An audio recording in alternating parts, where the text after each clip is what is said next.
Two households, both alike in dignity, in fair Verona, where we lay our scene. From ancient grudge, break to new mutiny, where civil blood makes civil hands unclean.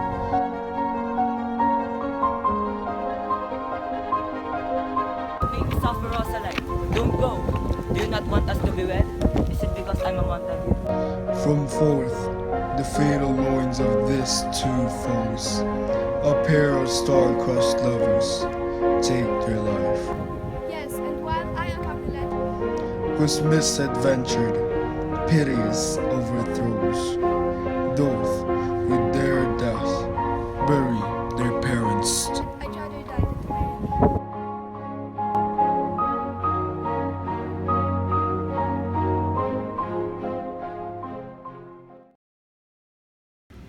A dog of the house of the Montague moves me. The quarrel is between our master and us, their men. Here comes the Montague. Let's not break the law by starting a fight. Let them start something. I'll run away as they pass by, and they can react whatever they want. Now as they dare. I will bite my thumb at them, which is a disgrace to them. And if they let me get away with it, they'll be dishonored.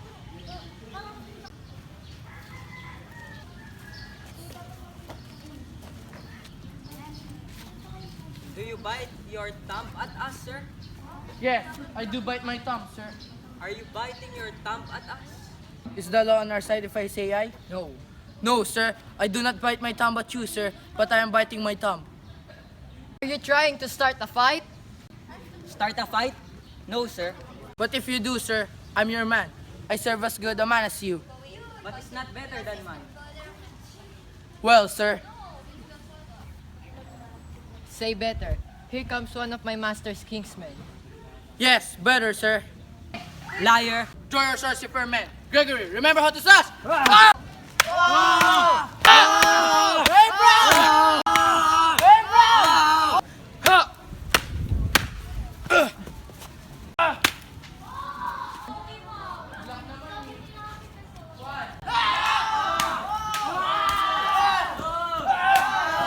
We're gonna have to move! Put your swords away!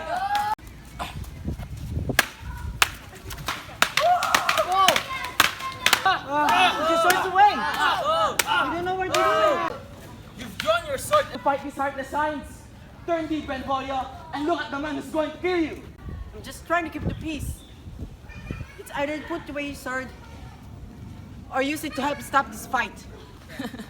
You've drawn your sword and talk about peace? I hate the word, as I hate hell and all Montagues. Come at it, coward!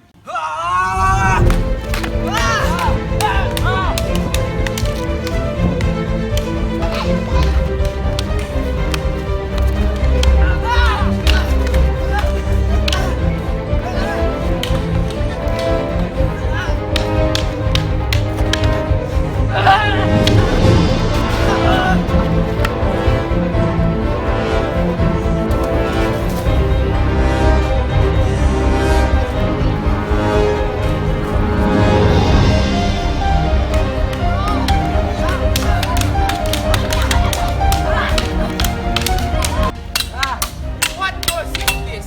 Give him my long sword. A crotch! You need a crotch. Why do you ask for a sword? Go villain Capulet! Hold me not! Let me go! Thou shalt not stay 1 foot, sick of fool.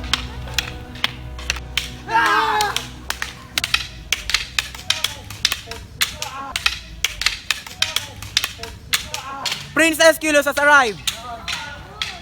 You rebels! Enemies of the peace!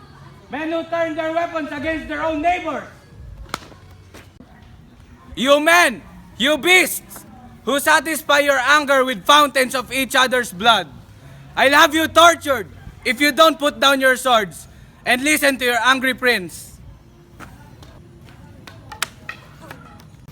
3 civil brawls have broken out in this city, all because of a casual word from you, old Capulet and Montague.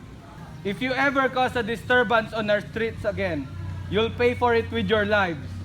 You, Capulet, come with me.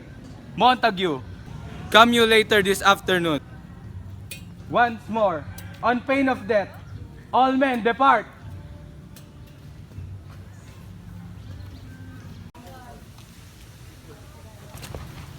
Oh, there is Romeo. Have you seen him today? I'm glad he wasn't here for this. Underneath the grove of sycamore. So early walking. Did I see your son? He's been seen there many mornings, crying tears that are drops with the morning dew, making a cloudy day cloudier with his sighs. But as soon as the sun rises in the east, night-eyed sun comes home to escape the light. And cloudy, in his chamber tents himself, shuts up his windows, blocks bare daylight out, and makes himself an artificial. This mundo freeze is going to bring bad news, unless someone smart can fix what's bothering him. My noble uncle, do you know the cause? I neither know it nor can learn of him. Look! Here comes Romeo. If you don't mind, step aside. You have to tell me what's wrong. Or else, tell me no over and over. I hope you're lucky enough to hear the true story by sticking around. Come, madam. Let's go. Good morning, cousins. Is the day so young? But you struck 9. Oh my, time goes by slowly when you're sad. Was that my father who left in such a hurry? It was. What sadness lengthens Romeo's eyes? I like the things that makes time fly. You're in love. Out of love. Out of love. Alas, a love so gentle in this view, but it's actually very rough when you experience it. So where shall we dine? Oh my, what fight happened here? You tell me not, for I have heard it all. This fight has a lot to do with hatred, but it has more to do with love. Oh brawling love, oh loving hate. Love that comes from nothing, sad happiness, serious foolishness. Beautiful things muddled together into an ugly mess. Love is everything except what it is. May I know who's that you love? I love a woman I guessed that already when I guessed you were in love. who loves me not. Oh, sweet cousin. What is her name? It's Rosaline, Rosaline. The niece of Lord Capulet. the very same. Take my advice. Don't think about her. Oh, teach me how I should forget to think. Do it by letting your eyes wander freely. Examine other beauties. That will only make me think more about how beautiful she is. Farewell, thou can teach me to forget. I'll show you how to forget. Or else, I'll die owing you the lesson. I can only repeat what I've said before. My child is yet a stranger in the world. She had not seen the change of 14 years. That 2 more summers with her in their pride before we start thinking she's ready to get married. Girls younger than she often marry and become happy mothers. Girls who marry so young grow up too soon. But go ahead and charm her, gentle Paris. Make her love you. My permission is only part of her decision. Tonight, I hold an accustomed feast where I want to invite you. Peter!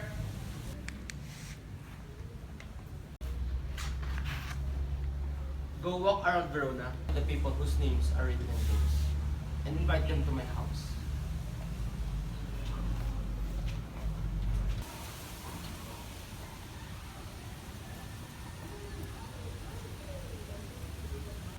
Oh, I've been sent to people whose names are written on this list. Yet, I can't read. I'll never find them on my own. Here come some people, right in the nick of time. Good evening, good fellow. Excuse me, sir. Do you know how to read? Aye, if I know the letter and the language. I see. That's an honest answer. Have a nice day. Stay, fellow, I can read. Signor Martino and his wife and daughters, and his beauteous sisters, the lady widow of Vitravio, Signor Placentia and his lovely wife, my nephew, Count Tybalt, and Lucia and lovely Helena, my fairness. Rosaline, that's a nice group of people. What are they supposed to come? Whose house? My master's house, the great Lord Capulet.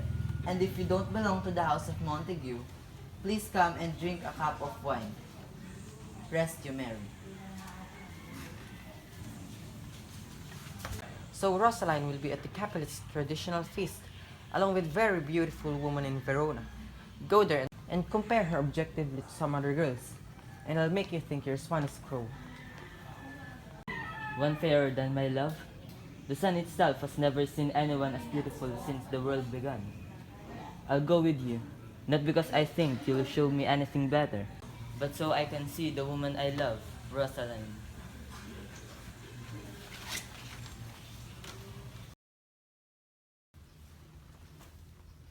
Nurse, where's my daughter? Call her forward to me. Now, by my maidenhead at 12-year-old, I already told her to come. Come on. What? Juliet! Juliet!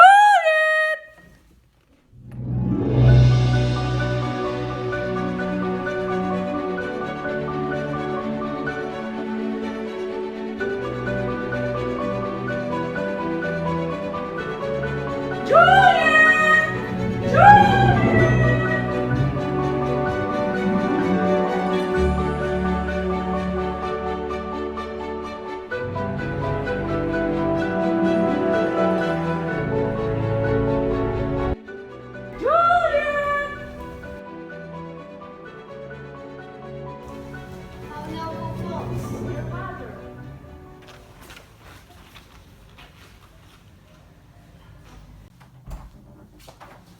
Madam, I'm here. What's your will? This is the Martin. Nurse, give me a word. We must talk in secret. Oh.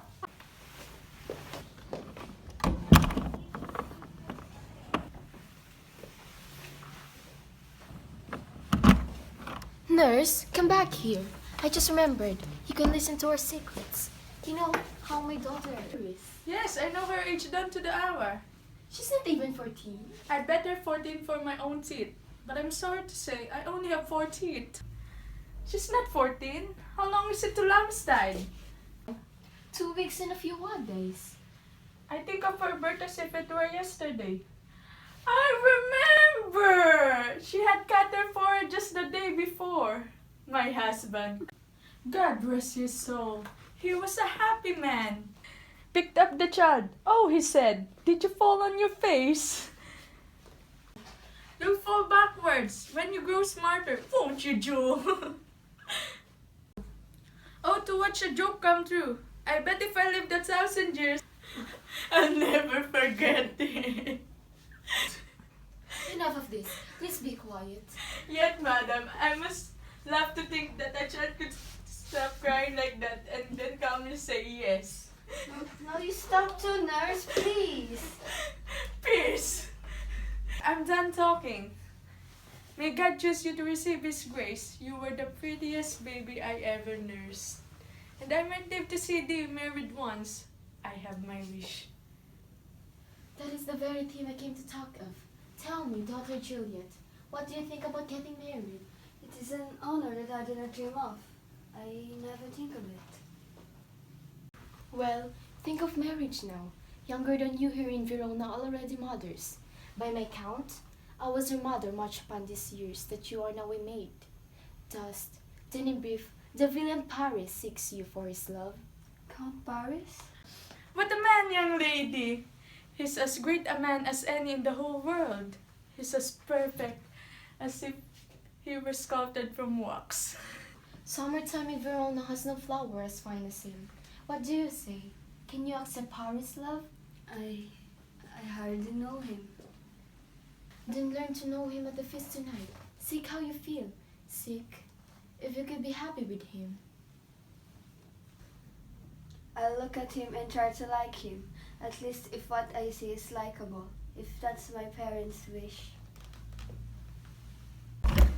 Madam, the guests are here. The dinner is served, and the people are calling for you. The people have asked for Juliet. Please follow straight after me. We followed him, Juliet. The Count is waiting for you. Go, girls! Seek a man who'll give you happy days to happy nights.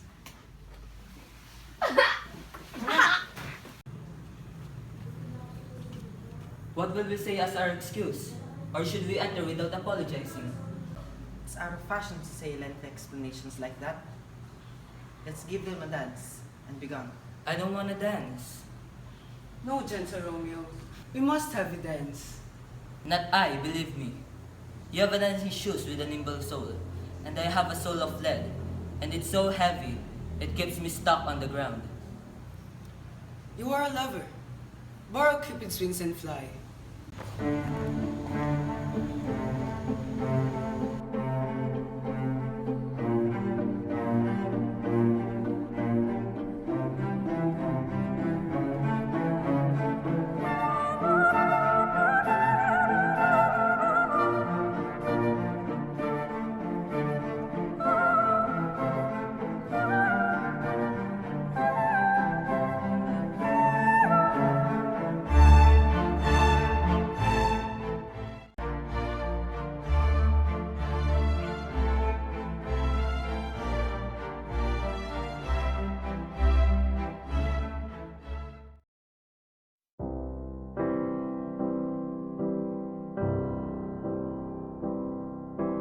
Wise men say only fools rush in,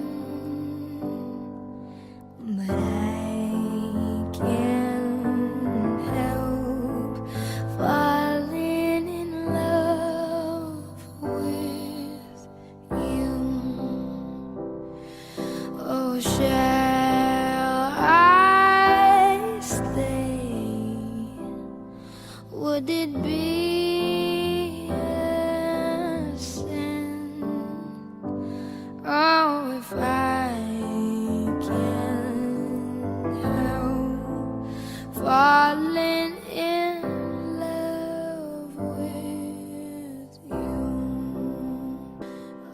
like a river flowing. My Lady Juliet. Count Paris.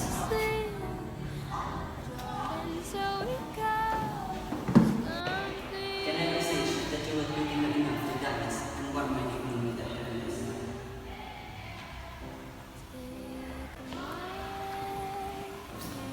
Keep your unmannered hand for lesser praise, and leave the fair one to her own device. Oh, for I can't help falling in love with you.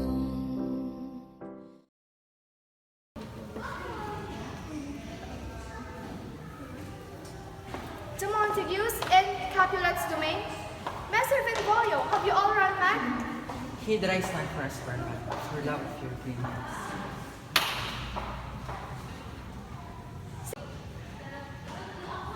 Since Romeo is here, why is he in need of deputies? Of course. Means paid his cause himself. Indeed, from where he stands, he looks well occupied.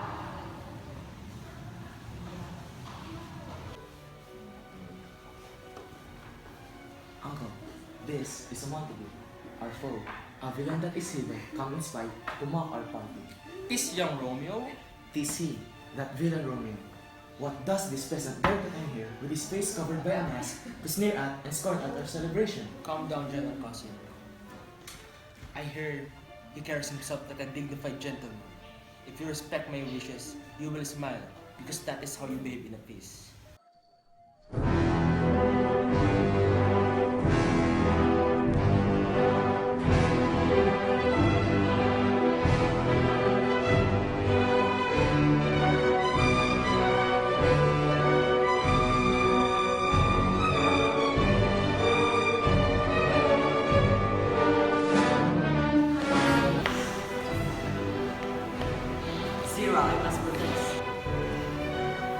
It fits when such a villain's a guest.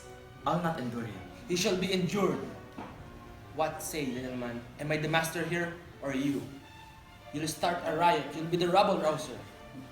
Why, uncle? 'Tis a shame. his stupidity will bite you back. You are a princox. Go away. Or else. Spencer, the Morisca. The Morisca!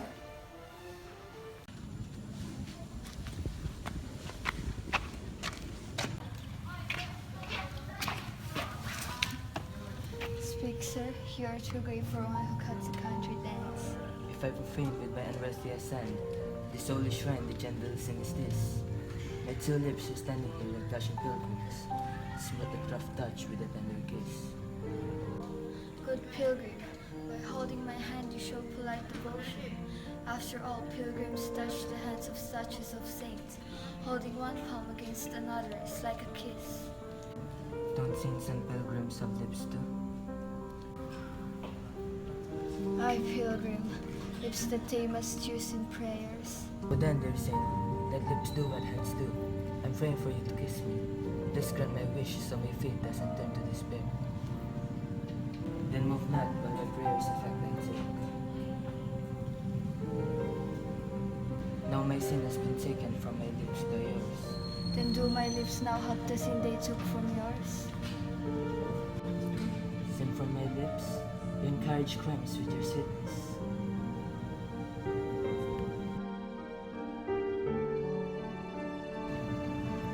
You kiss by the book. Madam! Your mother craves a word with you. Who is our mother? Mother's the lady of the house. You mean she's a Capulet? She is, and I tell you, he that can lay hold of Juliet shall have the cheeks. Oh my life is my foe's death. Come here, nurse. What's the name of that gentleman? I don't know his name. Go ask. If he's married, I think I'd rather die than marry anyone else. His name is Romeo, and a Montague, the only son of your pretender. My only love sprung from my only hate. Too early seen and known it known too late. Love is a monster for making me fall in love with my worst enemy. What's this? What's this? Nothing. Just a rhyme I learned from someone at the ball. Okay. Romeo! Can I go home with all my heart still filled? Romeo! I have to go back where my heart is.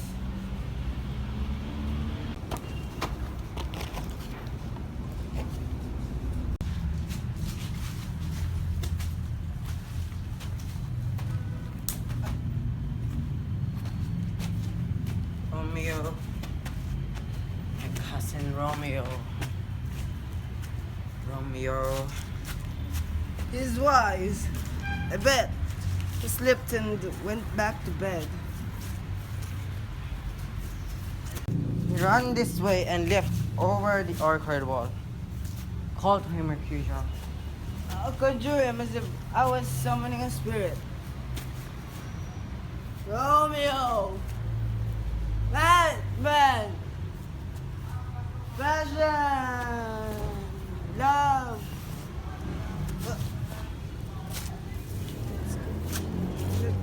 Let's go. It's easy for someone to joke about skies if they've never been cut. But wait, what's that light in the window over there? It is the east, and Juliet is the sun. Arise, person, and kill the envious moon. Wait, it is my lady. Oh, it is my love.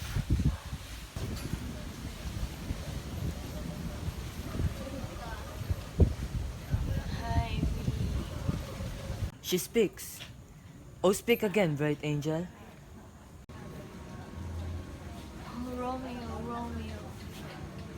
Wherefore art thou, Romeo? Deny thy father and refuse thy name. Or if you won't change your name, just swear your love to me, and I'll no longer be a Capulet. Shall I hear more? Or shall I speak at this? It's only your name that's my enemy. You'd still be yourself even if you stopped being a Montague. What's a Montague anyway?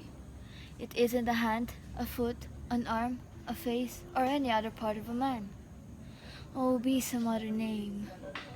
What does a name mean? The thing we call a rose would smell just as sweet if we called it by any other name. Romeo would just be as perfect even if he wasn't called Romeo. Romeo, lose your name. Trade in your name, which is no part of thee, and take all of me in exchange. I trust your words. Just call me your love and I will never be Romeo again. Who are you, hiding in the dark, eavesdropping my private thoughts? By a name I know not, how to tell thee who I am. I hate my name, dear saint, because my name is an enemy to you. If I had it written down, I would tear word. I haven't heard 100 words from you yet, but I recognize the sound of your voice. Art thou not Romeo and a Montague? I am neither of those things if you dislike them. Tell me, how did you get in here, and why have you come? This place is that if any of my kinsmen find you here. I flew over here with the light wings of love. I'd give anything to keep them from seeing you here. But I wouldn't have missed the words you spoke. Or if you think it's too easy and quick to win my heart, I will prove more true than those who play the game with far more cunning wit. Lady, I swear by the sacred moon above, the moon that paints the tops of fruit trees with silver. Don't swear by the moon. The moon is always changing. Every month, its position in the sky shifts, lest that thy love prove likewise variable. What shall I swear by? Do not swear at all, but if you have to swear, swear by your wonderful self, which is the God that I worship like an idol, and then I believe thee. Oh, are we too rash, too unadvised, too quick? Our love right now, a flower bud in the summer air, may turn out to be a beautiful flower by the next time we meet. Juliet! I heard a noise inside. Dear love, goodbye. Oh, are you going to leave me so unsatisfied? What satisfaction could you possibly have tonight? The exchange of your love's faithful vow for mine. I gave you mine before you did request it.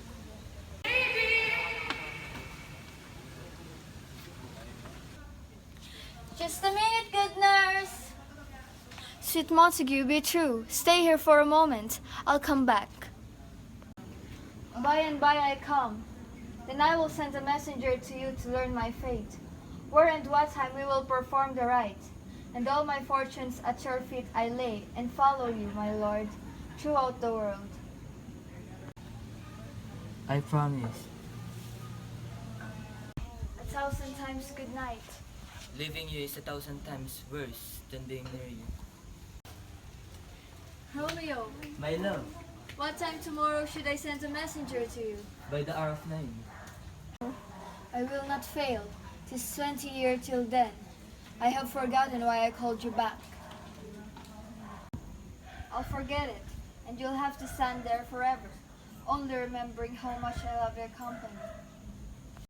I'll keep standing here, even if you keep forgetting. I'll forget that I have any home besides this spot right here. It's almost morning. Good night, good night. Parting is such sweet sorrow, but I'll say good night till tomorrow.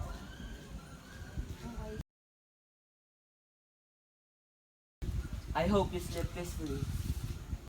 Now I'll go see my priest to ask for something.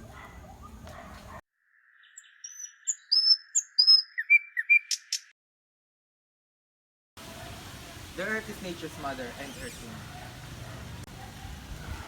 Within the petal strip of the small flower, poisonous residence and medicine power. Boil and mix, the smell will give us health. And if swallowed?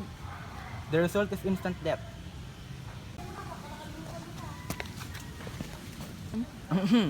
Benedici! Who greets me so early in the morning? Young man, something's wrong if you're getting up this early. Every old man has worry, and worried men never get to sleep. But young man shouldn't have any care in the world. Or if not so, our Romeo have not been in bed tonight. Your last guess is right. I enjoy the sweeter rest and sleep. And you? God pardon sin. Were you with Rosaline? Who is Rosaline? I forgot that name and all the sadness she brought me. That's good, my son.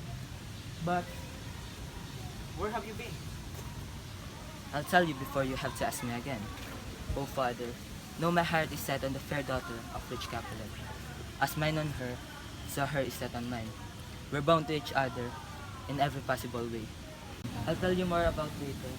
When and where we met, how we fell in love, and how we exchanged promises. But this I pray, that you consent to marry us today. Marriage? Holy Saint Francis, what changes here? Have you given up on Rosaline, whom you love? Young men love with their eyes, not with their hearts. Jesus Maria, how many tears did you cry for Rosaline? How many salty teardrops did you waste, salting for a love you've never tasted? There's a stain left on your cheek from an old tear that has never been wiped off. And now you've changed? You scold me often about Rosaline, but the girl I love now loves me back. But the other girl didn't love me. I scolded you for obsessing about her, not for loving her, my son. I believe you've never tasted true love's joy. Then scold no more, for God has taught me now to know true love, and Juliet has her face. Speak you so. Will she be a Capulet? What care do I have for the quarrels of the past, or rivalries now burned in the tomb? Well, well, if this could carry all before, I think I see a chance to end this city's strife. If as I pray, your marriage should prove sweet, you'll turn your family's rancor to pure love. Come, you waverer, and go along with me. I'll grant your wish and be your wedding's priest.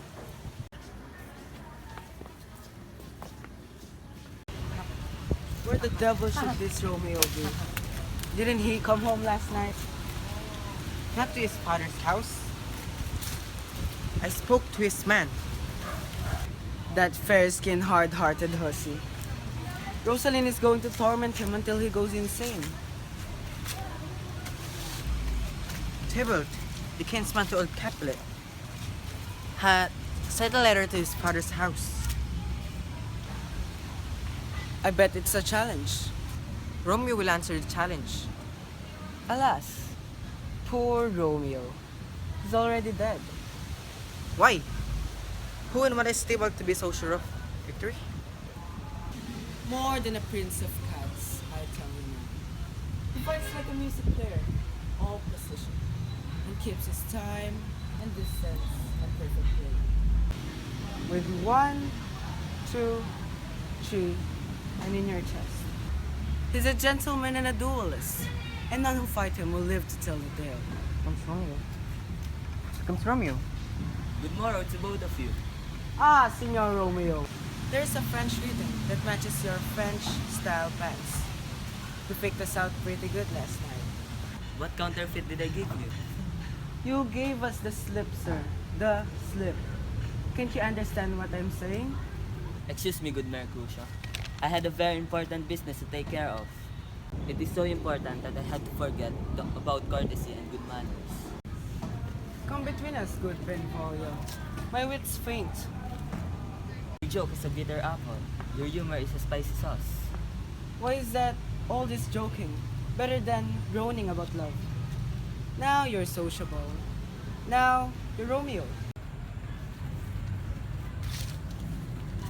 Now you've learned what you've learned to be and what you are naturally. There's something good.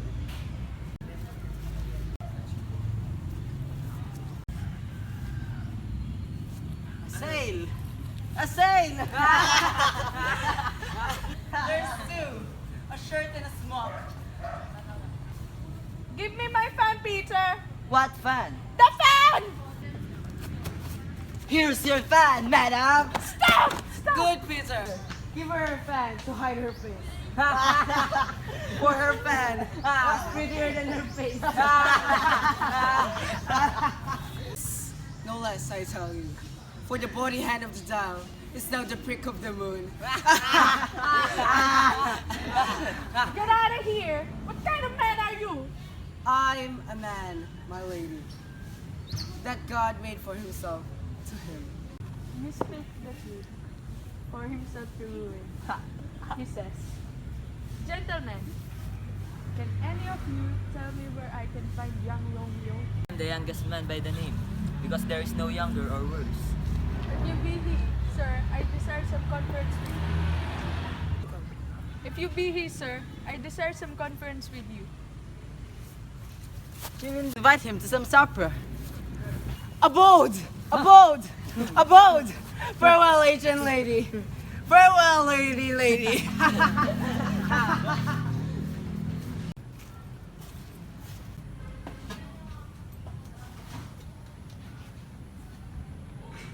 More in 1 minute than he does in a whole month. So to the business, my young lady, Juliet. What of her? She bade me seek you out and say, "First, if you should do double with her, you will have me to answer to." Nurse, I do protest. Just listen. She must gain her mother's word to make confession later on today. Let her but to come to Father Lawrence's cell. There she will be absolved and married soon. This afternoon, a bride. Farewell. Be trusted and commend me to your mistress. Here's a reward for your efforts. Oh, truly, sir, not a penny. Go on. I insist to take it. This afternoon, sir. Well, she shall be there. There's one thing more. What is it? There's a nobleman in town, Count Paris, who plans to marry her. And does she like him? Never! She would as soon have lain with the stinking toad. Her thoughts are all with you, as I have taunted her. But you should know of him. And now commend me to my lady. I will! 1,000 times!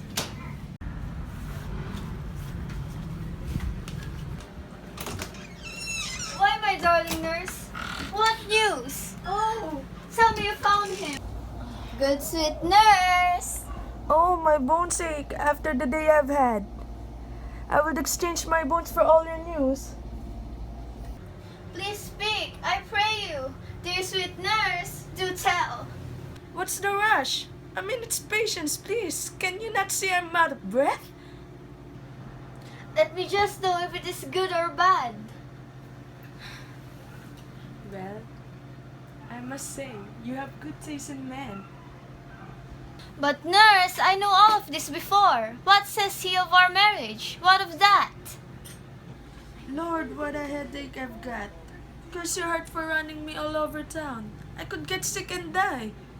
Believe me, I'm sorry you're in pain. Sweet, sweet nurse, tell me, what says my love? Can you have leave today to make confession? I could. Then go you from here to Father Lawrence's cell. You'll find a husband, kid to make you a wife.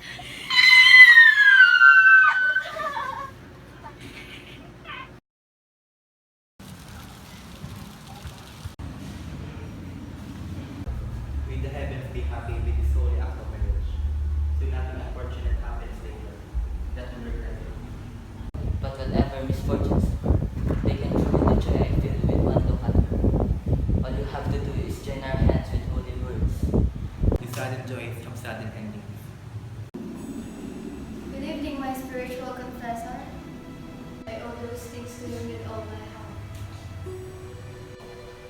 Oh, Juliet, if your heart had known, then tell the joy that waits both of us this night. I cannot tell of what is limitless. They are but builders who can count their words. Enough of love. Come along with me. And we shall make short work of Bible poets. And the Holy Church shall be open.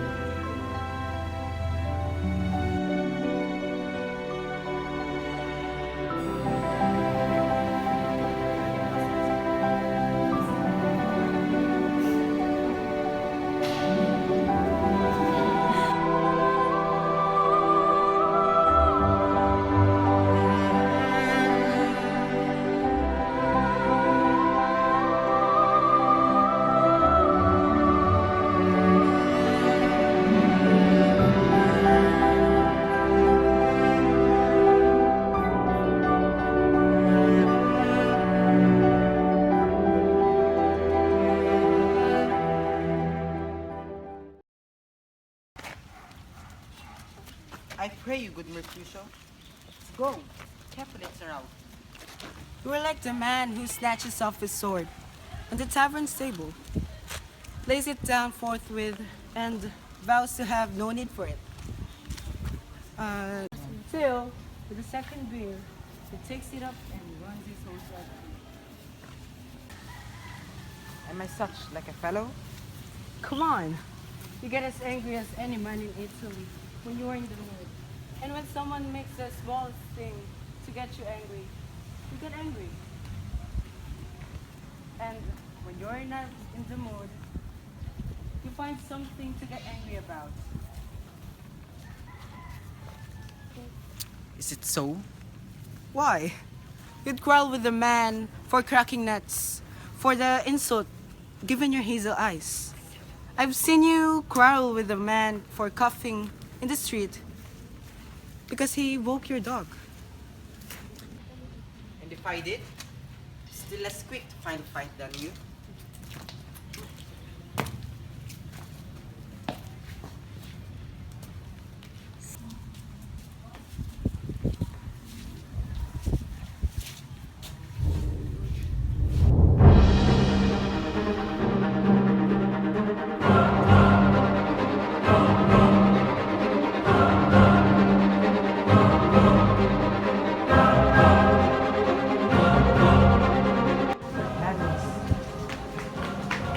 Here comes Capulet.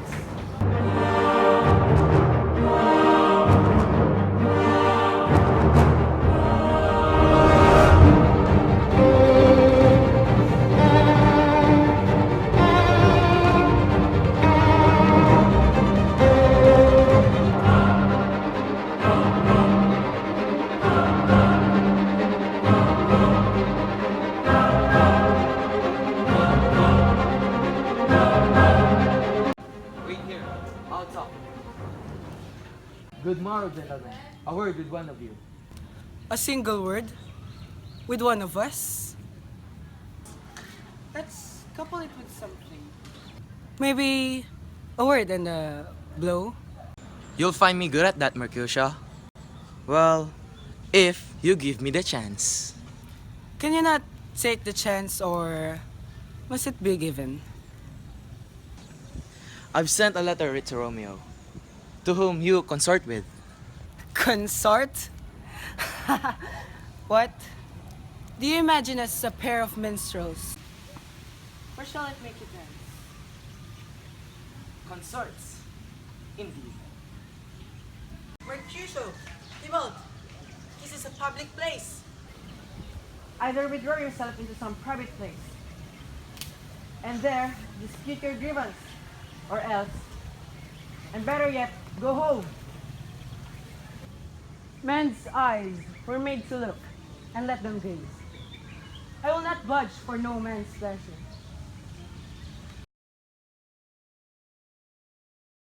Well, may peace be with you. Here comes my man.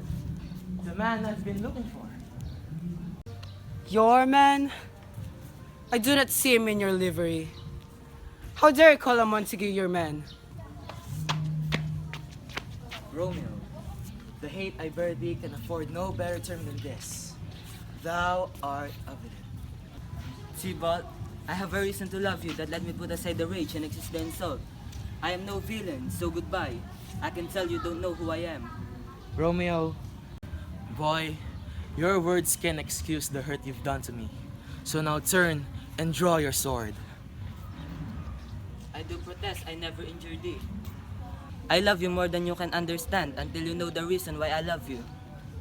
And so, good Capulet, which is the name I love like my own name, you should be satisfied with what I say.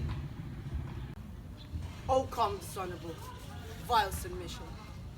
Tybalt, you rat catcher, will you go fight me? What do you want? Good king of cats, I want to take one of your 9 lives. I'll take one, depending on how you treat me after that. I might beat 8 out of you too.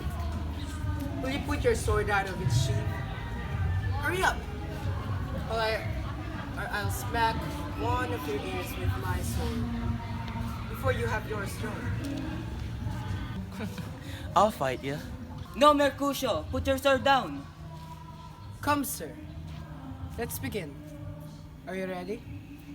Mercutio, stop.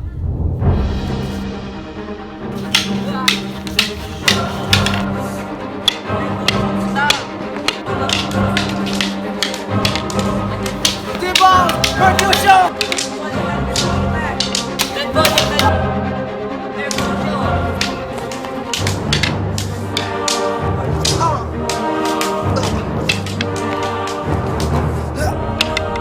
It is time for peace.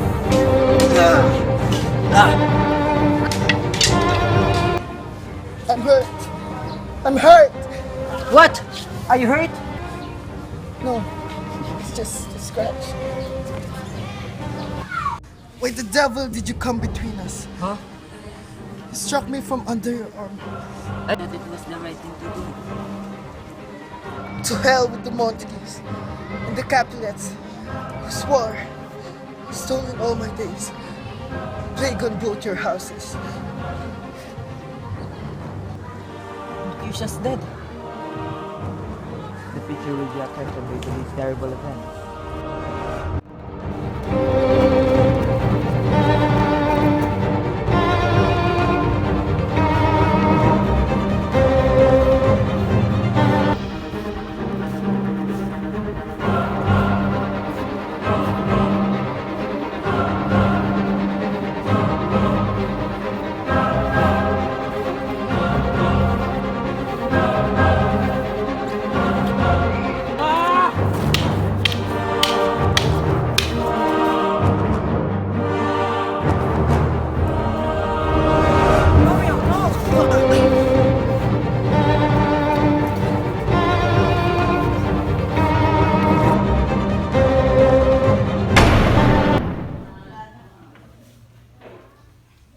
Who are the evil men who started this fight? O noble prince, I can tell you everything about the unfortunate circumstances of this deadly fight. Over there, Tybalt is lying dead. He killed your relatives, brave Mercutio, and then slain by young Romeo. Tybalt was my nephew. He was my brother's son. Oh prince, oh nephew, oh husband. Oh, my nephew is dead. Oh prince, as you are a man of honor, take revenge for this murder by killing someone from the Montague family. Oh cousin, cousin. Benvolio, who began this bloody fray. Tybalt here is slain, and I was witness how Romeo did beg him to desist. But what of the second act? Mercutio lies dead, and in his grief, this blinded Romeo entertained revenge. He is the cousin of the Montague. Affection makes him false. Romeo killed Tybalt. Romeo must not live. Romeo killed Tybalt. Tybalt killed Mercutio. Who is the guilty man in all this grief? Not Romeo, Prince. He was Mercutio's friend and killed his murderer. This offense means we do now. At once, Romeo is hereby exiled from Verona. But Prince! I will be deaf to pleading and excuse. Therefore, use none. Tell Romeo to leave the city immediately. Or else, if he is found, he will be killed. Did Romeo shed Tybalt's blood? It did. I'm weak to say it. It did. And now the princess accepts Tybalt's murder. No. Shame on you, Romeo. I hope Soros cover your tongue for a wish like that. Did Tybalt not first stop Mercutio? Will you speak well of him that killed your cousin? Shall I speak ill of him that is my husband? How stupid I have been to rail, when now your news of him is worse than Tybalt's death. Worse than your cousin's death? Indeed, you told me Romeo is banished, and that one word is greater grief to me than father, mother, Tybalt, and myself all dead and buried. Stay in your room. I'll find Romeo to comfort you. I promise your husband for tonight. Give this ring to my true knight and bid him for his last farewell. I will.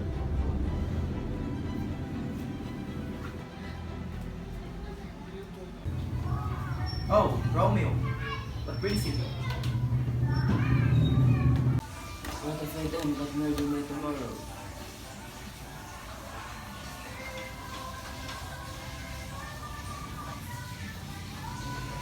In killing him who she must truly love, I have tried and sentenced my own heart to death.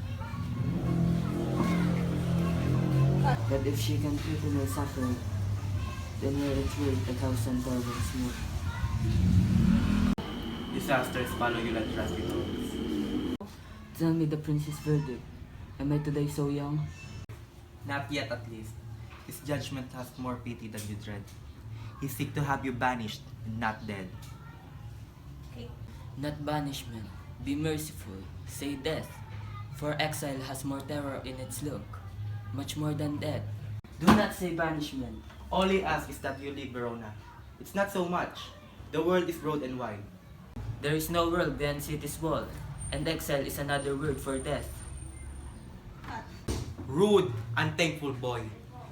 The prince overturns the law. This is with mercy, and you see it not. This torture, not mercy. Heaven is here where Juliet lives. Cease, Romeo, in this ingratitude. You cannot talk what you do not feel. Get up! Somebody's knocking. Go hide yourself, good Romeo. I won't hide unless all the mist for my heart's sake groans envelopes me like fog and conceals me from people's searching eyes. Look, they're still knocking. Who's there? Romeo, get up. They'll arrest you. Hold on a moment. Get up and run. Hide in my study. Just a minute. For the sake of God. Come on, hide. I'm coming. Why are you knocking so hard? Where'd you come from? What do you want? Let me come in, and I'll tell you why I came.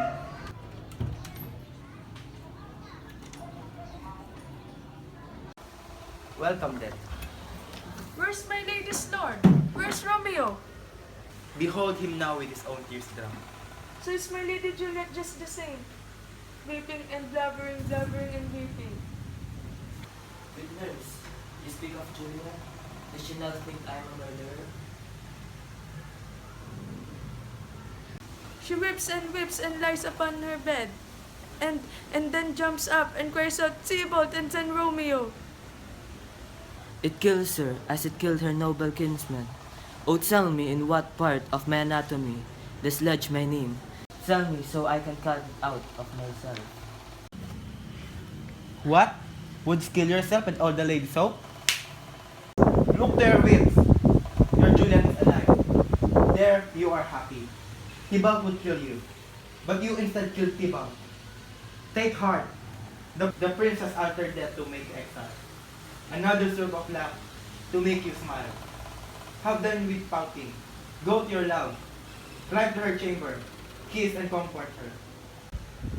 But live before the watch begins to walk. To make the journey safe to Mantua, where you will live till we can find a way to place your marriage. Reconcile with your friends. Beg pardon of the prince and call you back. You must return to my lady Juliet. Say Romeo is coming. My lord, I'll tell my lady will come. Say I am prepared to be justice. Here, sir, a ring she did bid me give you. This makes me feel so much better.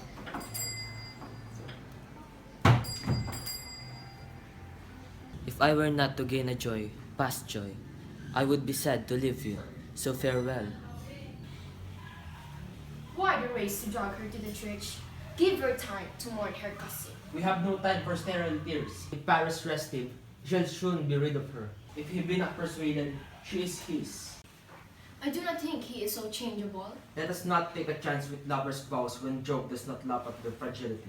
Do you want legal offspring from our loins? With Tybalt dead and all our line at risk, young Juliet is the only living course through which our blood can flow. You know I do. Well then, let's take action when we may and strike while the iron is hot.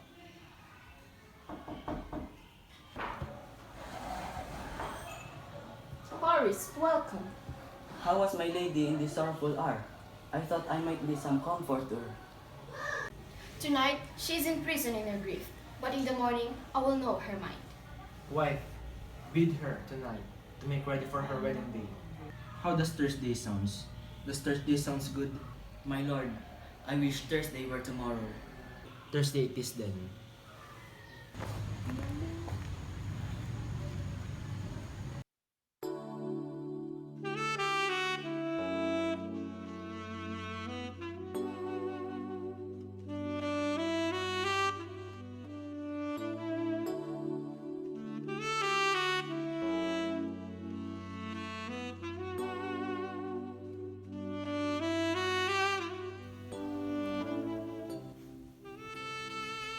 My husband. My wife.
Hast you begun?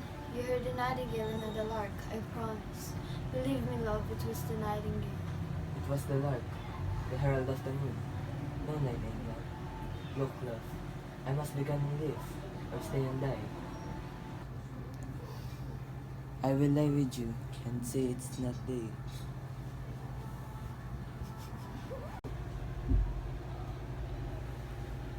It is. Go now, be gone. Oh, hurry now. More light and light it grows. More light and light, more dark and dark are woes.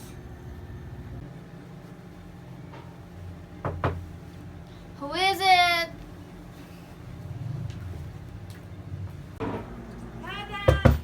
Who is it? Your mother's son coming to your chamber. The day is here. Be careful and make haste. I shall be gone. Your parents cannot know that I have been part of this deceit. Let's go.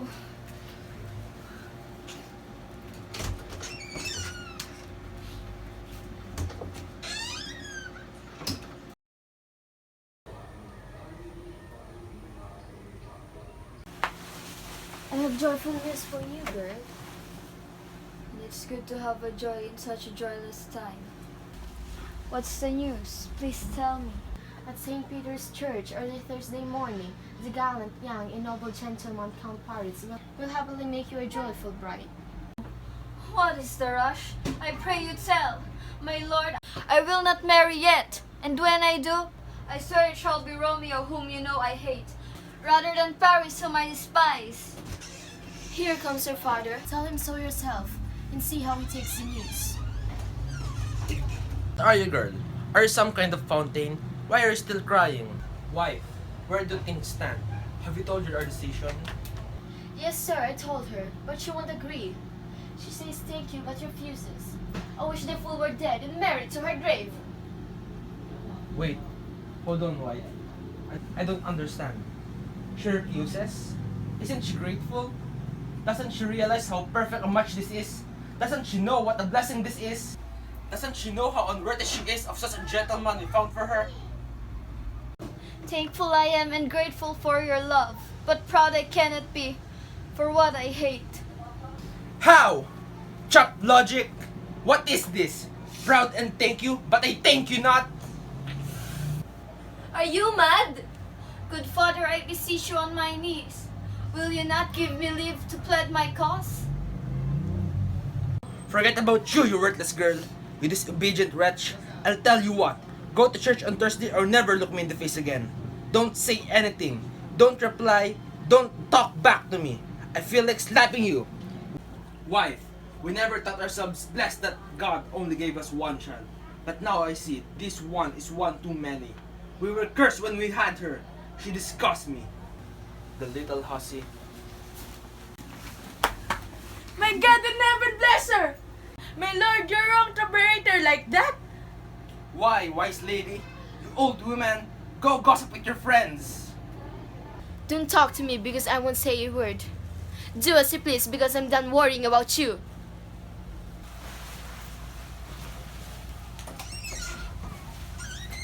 Oh God, oh nurse.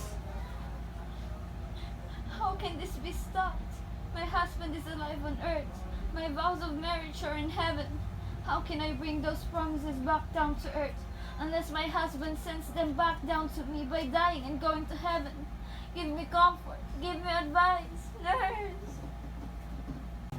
Romeo is gone and cannot come back, except instead to risk to life and limb. Given that case. Are you speaking from your heart? I speak from my heart and from my soul too. If not, curse them both. Well, you have given me great comfort. Go inside and tell my mother that I am gone. I made my father angry, so I went to Friar Lawrence's cell to confess and be forgiven. Away with you and your advice, nurse. From now on, I will never tell you what I feel in my heart. I'm going to the friar to find out his solution. If everything else fails, at least I have the power to take my own life.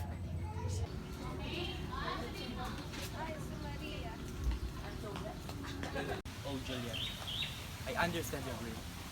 I strive and strain to think, how may I help? I know your father's will is absolute. The Thursday next, we'll marry to the count.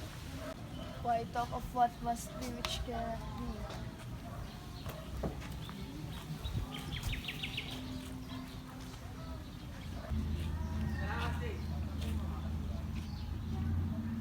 If you have no solution to my plight, then this knife shall be my deliverer.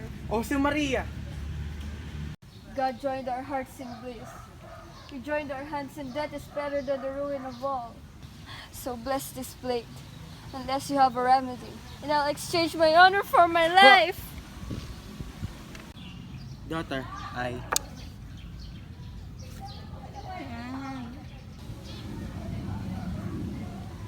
I do spy a kind of hope, but it requires desperate execution. You have the strength of will to kill yourself rather than marry Paris? Very well. You'll need that strength. And I do know a way. Rather than marry Paris, I would jump off the battlements of yonder tower. Spend the long dark night walled in a tomb with rotting leaves and hollow grinning skulls. Or order me to lie in a fresh grave and hide myself inside a corpse shroud. Things most tedious will I gladly do to keep myself unscared for Romeo's love. Then go home, be merry, and agree to marry Paris. Oh, I am in earnest, Juliet. For I have knowledge to concoct a mix that will unlock you from your present cell.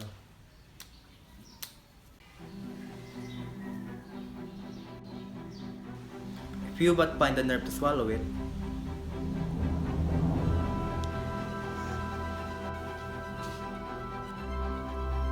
Tomorrow's Thursday.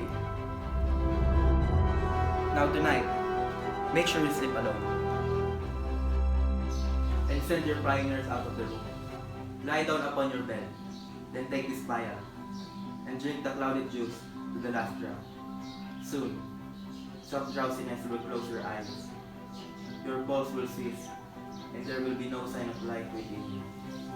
Neither warmth, nor breath, nor roses in your cheeks, nor on your lips, but stiff and stark, and every sign of death. And in this borrowed likeness of a corpse, you will continue for 6 and 20 hours, and then awake from a pleasant dream. So Paris, on his wedding night, will come to find his wife instead, and ride for Juliet in the great war where Capulet will lie. I will ride with Miss Romeo. He and I will be there when he will wake you with peace. He will carry you to some far distant place, where all your anguish will become your joy. Then talk no more of fear. Then go. At dawn tomorrow, a novice will set out for Mantua with letters for your lord. Farewell, dear Friar. You said it was a modest group of friends. And it will be. Peter, what's the news? Well, we've hired 10 cooks and 20 serving men.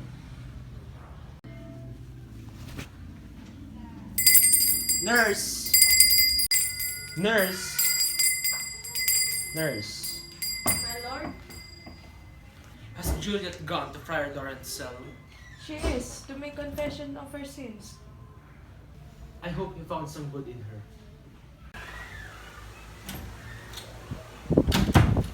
She's here. And merrier than when she left. So, my headstrong daughter, where have you been? Holy Father Lawrence instructed me to fall on my knees and beg your forgiveness. Forgive me, I beg you. From now on, I'll do whatever you say. Well said, daughter.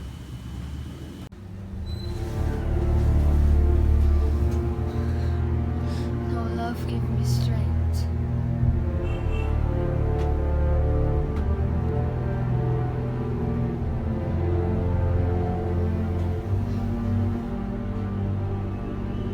Hold.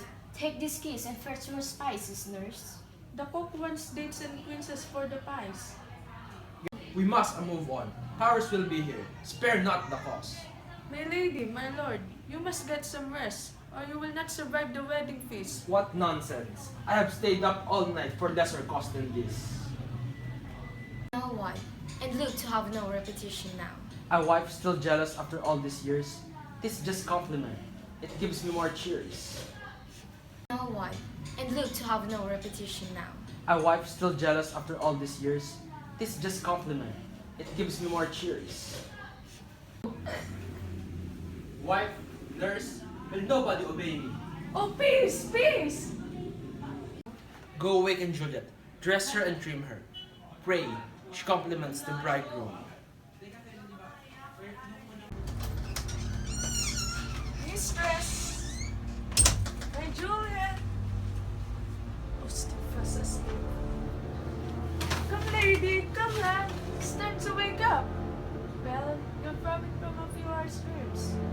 Tonight, vampires will have other plans. If you get your complete rest, just wait 10 years. It's all you want. Heavens, how sound you slumber. I must need to wake you. Juliet! Juliet? Juliet!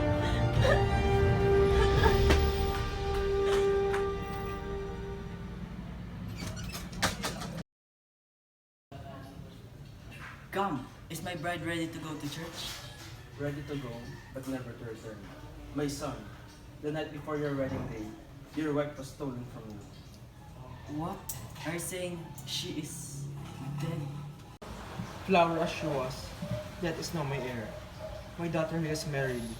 I will die and leave him all. Life, living, all his debts. This day had promised all my happiness, and now it shows me such a sight as this. Accursed, unhappy, wretch, hateful day. The worst has ever done. Never was so black a day as this. I am divorced, wronged, hated, and killed by death. But now, death is my future. He holds all I love. Death took my daughter, ties my tongue, and drenched my eyes. Now that my daughter is dead, all my joy are buried. Oh, come, sir, for shame, and think of her poor soul, freed now from care and safe in heaven's bliss. Give up your grip, and bring sweet-smelling flowers to lay upon her court, with gentle tears. Then take her to church, where she may sleep among her kin for all eternity. The plans we made for a joyful celebration must turn instant to mark our sorrowing woe. Our merry hymns, solemn dirges change. Sir, madam, get ready for a march. take this lovely girl to her grave.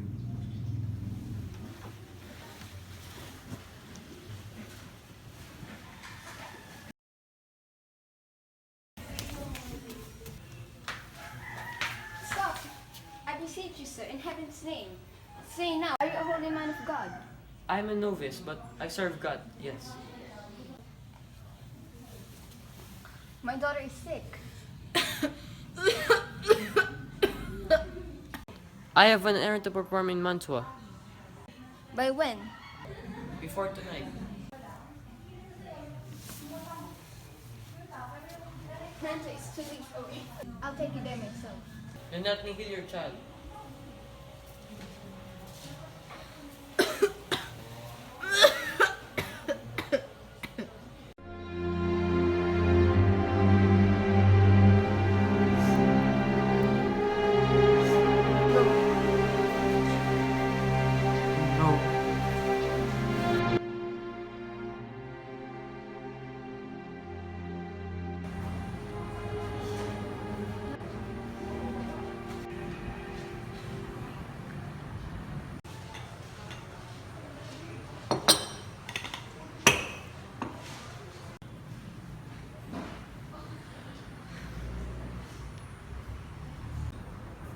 Cousin, Benvolio!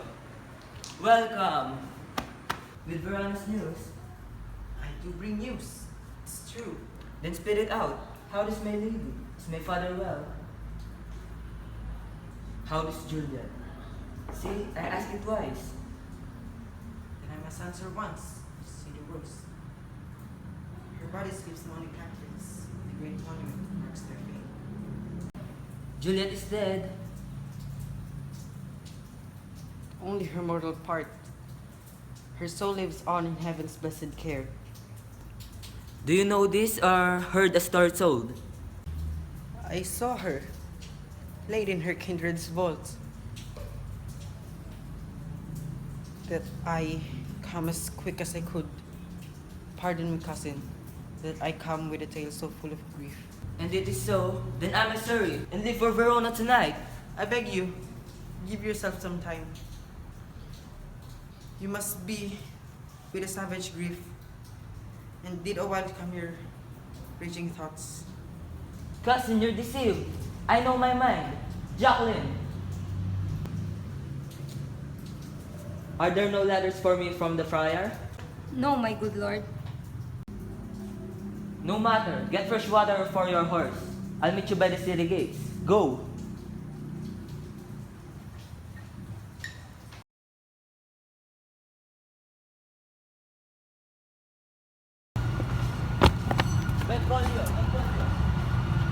You can come no further. Farewell. Let us say good night. No, but why descend into this bed of death? Partly, I must behold my lady's face. Chiefly, I'd return this precious ring to her fair hand, which gave it to me, and now be gone.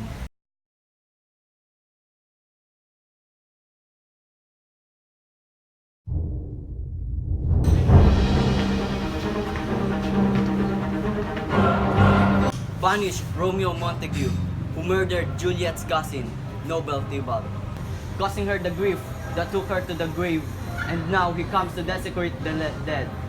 Leave them to heaven and attend to me. We needs must fight, for you are bound to die. The very reason you find me here. I am Count Paris, and I here defend the grave of she who should have been my bride. Gentle youth, do not tempt a desperate man. Put another sin upon my head by urging me to fury. Be gone, survive. What? Should I buy this proof of your concern? Or is a Montague afraid to fight?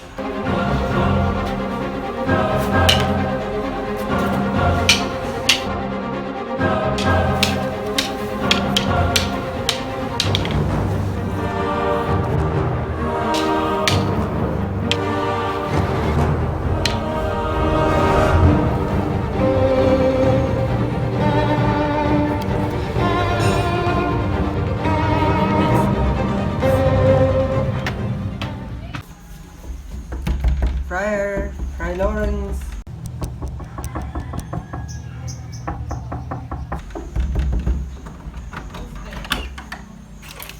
Benvolio?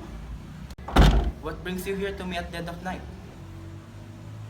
I care for one you love. A good Lord Romeo is by Juliet's storm, all full of woe. Full of woe? Rather than joy? Why joy, when all his love and life are in the grave? Did he not receive my letter? What letter is that? Oh no.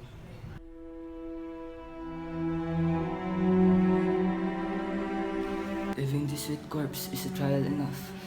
Oh my love, my wife, it is time to join me in all eternity. Shall I believe he has a plan in this? Arms taking less and rays,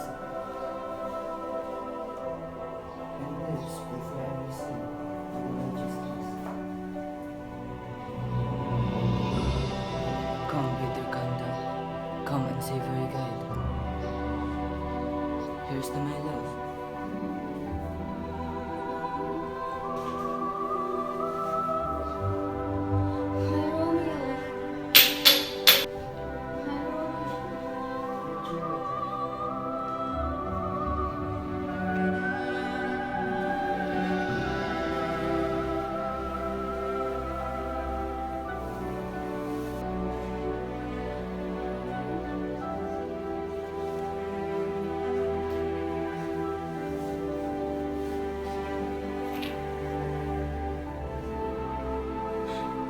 Romeo, my love.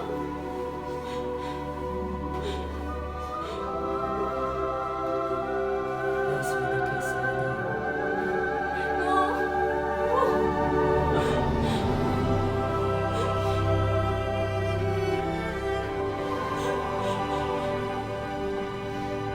Romeo. Oh.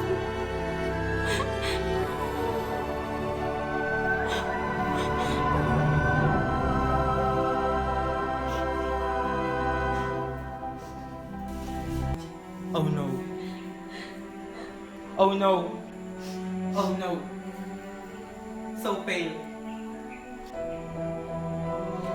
This beloved husband is dead. Oh no. Not my Romeo. My child. Nothing of all.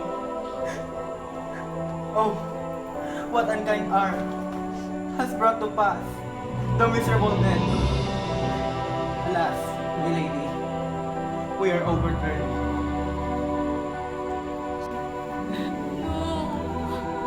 A greater power than we can contradict has thwarted all our plans.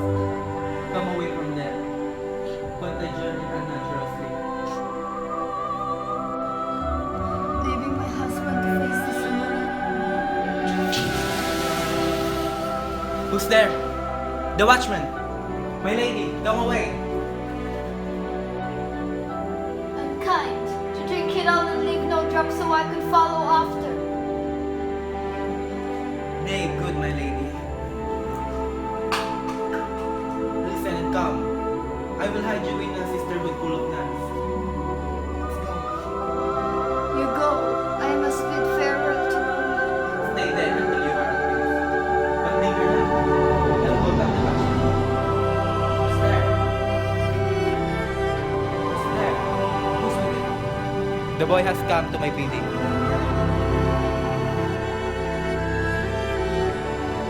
Somebody's coming.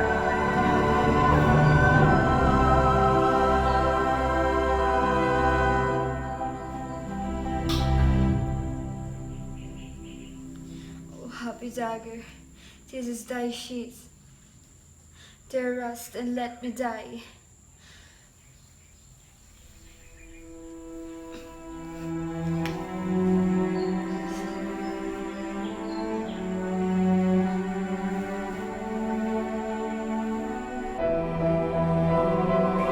We know now how this sorrow came about, and pardon all the players in their end.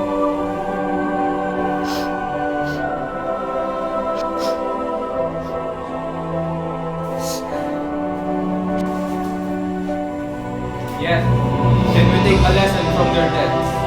Capulet, Montague.